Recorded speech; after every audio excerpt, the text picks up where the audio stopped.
This is your friend Big Frank at Eclectic Collecting, and if you've noticed that the cowboy hat is missing, it's because I dug my oldest hat out of storage. Let's take a look at it. You recognize that guy right there? The original monster truck, Bigfoot. I've been a fan of monster trucks my entire life, and I distinctly remember a monster truck event back in '89 where my parents took me to go see all of it, and it was amazing. Me, a little 3-4-year-old boy sitting in the wheel well of Bigfoot, the original monster truck, to this day remains one of my most precious memories. At that particular event, I told my mother that my dream job would be to drive Bigfoot, and well, as cool as that would be, I'm gonna have to settle for something a little bit smaller, like this small. On this particular episode of Eclectic Collecting, we're going to be featuring an item I just purchased off of eBay, but we're also going to be talking about something that really makes collecting spectacular. It's called intrinsic value. Intrinsic value is completely different from monetary value. Monetary value is the actual dollar amount that is assigned to any piece in your collection. Very easy to figure out. We have price guides, eBay, sold auctions, countless other references for us to figure out the actual dollar value of the certain items we collect. Intrinsic value is the personal value we assess to everything in our collection. Some items are absolutely precious. Like, you will never get rid of them. And this item, hidden in this box, is an item of significant intrinsic value to me. And we're going to be unboxing it right here and now. But before I show you what it is, I have to let everybody know this is the third item of this that I have collected. There was the original one my parents purchased for me at that monster truck event, and regrettably, over many years of playing with it, it got destroyed. Eventually, I found another version of this at a garage sale, and I paid 50 cents for it.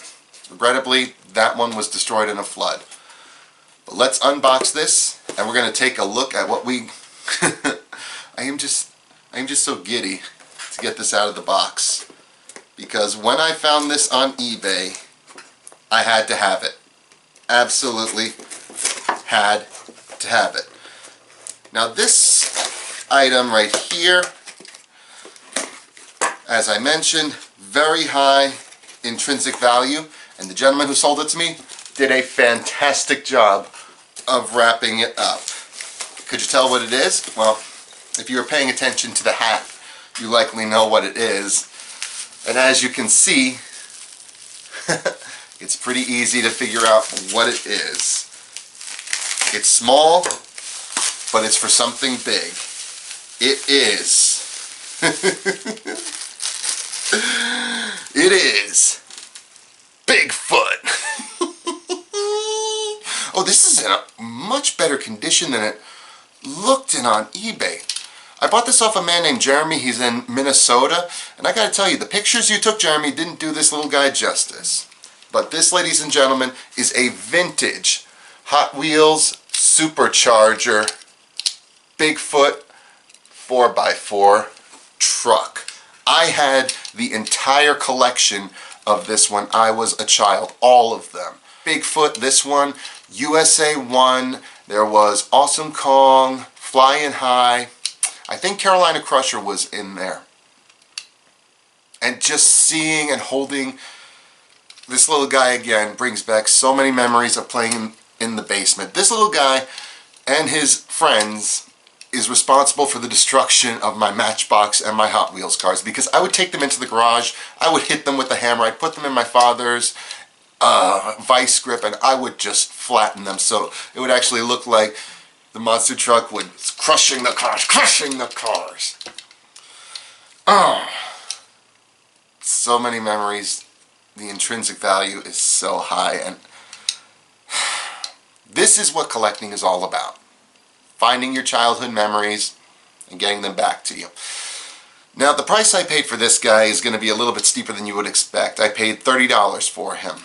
which is really not that unreasonable considering one of these guys in the original packaging just sold on eBay in the box, in the package, brand new practically, for $75. So at $30 for a loose one, I think I got a pretty good deal.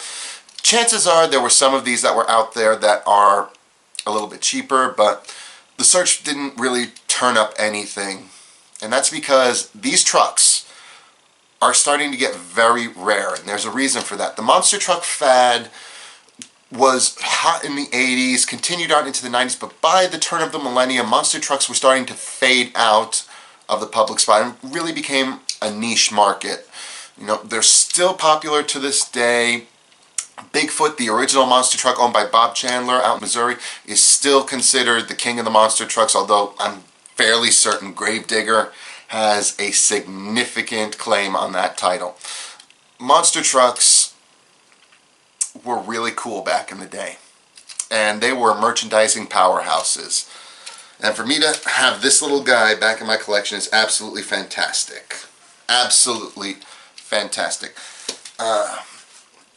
Monster trucks themselves are pretty versatile vehicles. Originally they were just showcase vehicles that would just show up at these events. You know, I know Bigfoot's first car crush was at the Pontiac Silverdome, and from there it would just keep evolving. They were exhibition vehicles to start off with. They would crush cars, you know, show off their power, and it eventually evolved into in the late 80s and early 90s into side-by-side racing. Then we had figure 8 racing, and then it really took off in the late 90s with the freestyle event, which is basically the drivers just going out and doing everything possible in their trucks. And that is where Gravedigger reigns supreme. Bigfoot themselves, they're not on the circuit anymore. Their partnership with the U.S. Hot Rod Association had ended on a sour note, and they basically do private functions and certain events around the country. Bigfoot to this day continues to tour, and I think they're up to about 22 vehicles right now. Bigfoot is a world record holder, and Bigfoot also has the first all-electric vehicle in the family, a completely electric monster truck. Who knew? The memories that are flooding back to me with this are absolutely wonderful. Absolutely wonderful. And that's what intrinsic value really is. It's about finding that one piece in your collection that absolutely reminds you of your childhood and the memories associated with it. And I am very happy to have this back in my collection after so long. Didn't fall that time. I'm going to have to go pick up some Matchbox or Hot Wheels. I'm going to have to crush them again, just so I have something to play with. Welcome to the collection, old friend. It's good to have you back. And that's going to do it for this edition of Eclectic Collecting.